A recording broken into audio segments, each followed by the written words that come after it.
This edition of the Ridley Report is brought to you by WeUseCoins.com.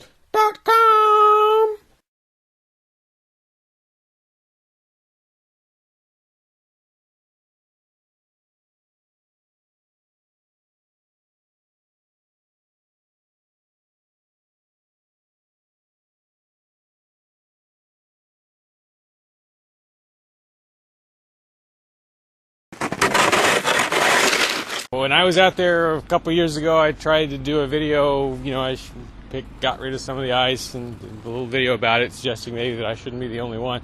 I don't think anyone even paid any attention, unless I'm missing something.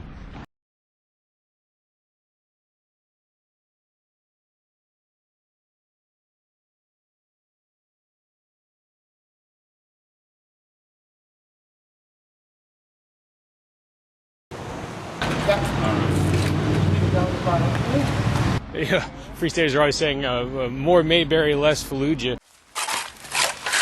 I'd like to say more Mayberry, less Move. If you remember Move, they were the communist-leaning commune in Philadelphia that was burned to the ground by authorities along with most of the neighborhood. Why? Well, because they were perceived as sort of a threat to the neighborhood. Their demeanor and actions didn't really always do much to help ease that perception. Initiation of property tax resistance. Simply put, I bought this land here under the impression that I own it. It should be accompanied by and thus associated with some sort of improvement to the neighborhood.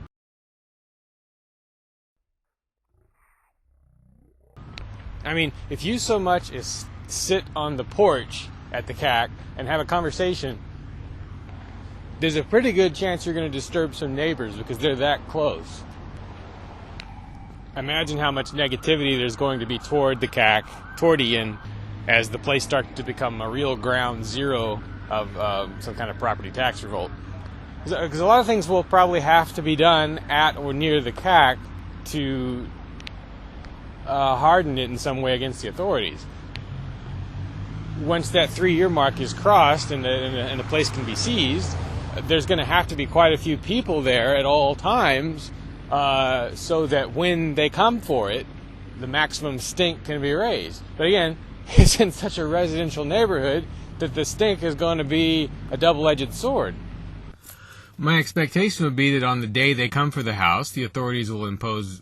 Well, actually, before they even take it, they may impose an exclusion zone, which bans any number of people from being at the house.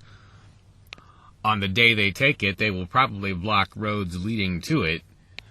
The way you handle that, maybe, would be to create scenes of some sort at each of the roadblocks, or to occupy some piece of town property in response, peaceably, expecting to be dragged out of there. But the goal here, I think, probably should be not just to maximize publicity, everyone already knows that, but to trigger a sort of second or third phase in the property tax revolt, to inspire someone else to do the same thing, hopefully 10 or 15 someone else's. Now, if Ian and company have set different goals, fine. But what exactly are the goals? I mean, there should be clearly defined objectives. Every aspect of this should be documented as well as possible, especially on video.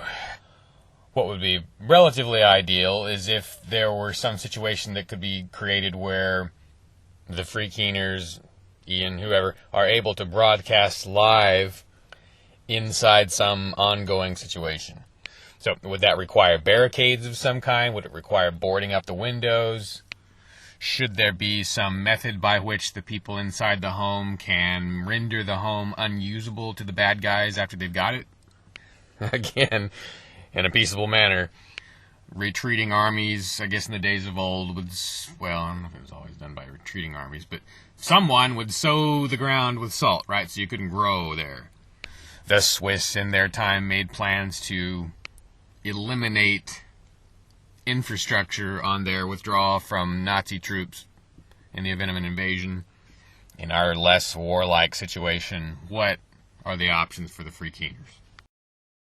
Are you in favor of this? Then why do you use this?